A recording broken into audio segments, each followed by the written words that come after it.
సెఫాలజిస్టులు చెప్పిన దాని ప్రకారము ఆరా మస్తాన్ అండ్ కేకే నిన్న ఇంటర్వ్యూలో కేకే కూడా అన్నారు, ఆరా మస్తాన్ అలా ఎందుకు ఇచ్చారో నాకు సర్వే అర్థం కాలేదు, వైసీపీ విజయం సాధిస్తుందని చెప్పి ఆరా మస్తాన్ చెప్పడం నాకు అసలు షాక్కి గురి చేసిందని చెప్పి కేకే అన్నారు.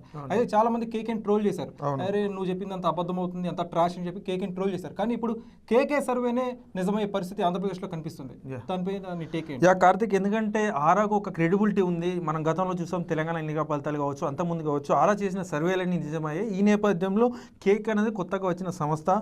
సో కేకే వారు చెప్తున్నది అది కరెక్ట్ కాదు, ఎందుకంటే వారికి క్రెడిబిలిటీ లేదని చాలా ట్రోల్స్ అయితే జరిగాయి. నేను కూడా కేకేను అంతగా నమ్మలేదు, ఎందుకంటే కొత్తగా వచ్చింది, ఏదో వాళ్ళు సర్వే చేసినట్టున్నారు. ఇంత తేడా ఉంటుంది, ఎందుకంటే కేకే సర్వే చూసినట్టయితే కూటమికి 161 స్థానాలు ఇచ్చింది, వైసీపీకి 14 స్థానాలు.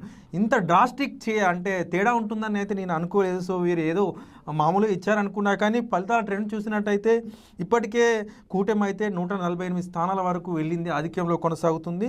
సో కేకే సర్వేస్ అంటే ఇప్పుడు వాళ్ళు అంచనా వేసినట్టుగానే ఫలితాలు వస్తున్నాయి. సార్ వీరు ఏ విధంగా వాళ్ళు సర్వే చేశారో ఏం చేశారో తెలియదు, కానీ సో వారు చెప్పినట్టుగా కేకే సర్వీస్ ఇప్పుడు ఒక ట్రెండ్గా మారిపోతుంది. ఎందుకంటే వాళ్ళు చెప్పినట్టుగా దగ్గరగానే ఫలితాలు వస్తున్నాయి. కానీ ఇక ఆరా గురించి మనం మాట్లాడుకుంటే సో ఆరా కూడా క్రెడిబిలిటీ కోల్పోయే అవకాశం అవుతుంది. సో దీన్ని బట్టి మనం ఒక సంస్థ ఇప్పుడు ఇచ్చింది తర్వాత ఇస్తే అది ఖచ్చితంగా నిజమవుతుందని మనం భావించడానికి వీలు లేకుండా పోయింది దీని ఫలితాలు చూస్తే. చాలా వరకు జాతీయ సర్వేలు ఎన్డీఏకి మద్దతు పలికే, జాతీయ సర్వేలు ఒక టైమ్స్ నో మినహా మిగతా కూడా ఎన్డీఏ కూటమి అధికారుల కోసం చెప్పింది.